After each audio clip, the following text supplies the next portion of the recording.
On this episode of AFPC Insights, I'm talking with AFPC Research Fellow Jacob McCarty about the recent normalization of relations between Israel and Sudan. Hi, Jacob. Hi, Annie. So I wanted to talk with you a little bit today about ongoing negotiations between the Israeli government and the Sudanese Transitional One about the normalization of relations. Um, Now, hopefully, these normalization of relations um, will carry over to when the Sudanese permanent government is installed, hopefully by 2022. There's a lot of reasons to think that it can and will. There's also a lot of potential hiccups along the way. We here in the US should remain observant of these conversations for a number of reasons. Sudan, under its previous dictatorship, the government of Omar al-Bashir, which was deposed in 2019, was both passively and actively supportive of a number of international terror groups, not the least of which was al-Qaeda.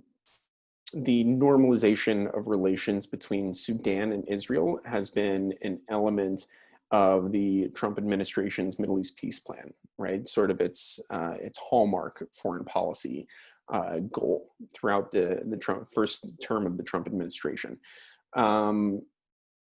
This has been this announcement between these two governments is possibly the most significant and productive development in the history of their shared relationship dating back to at least the 1960s.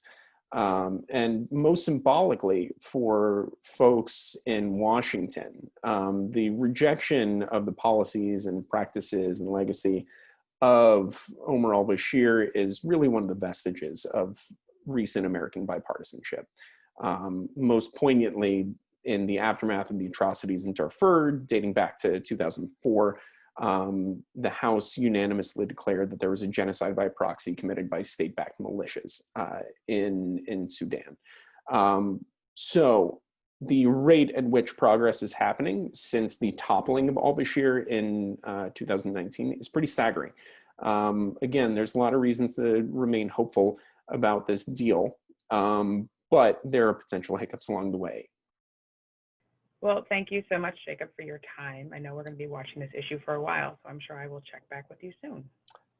Looking forward to it, or at the very least, looking forward to chatting, if not just watching this issue. Indeed. Take care.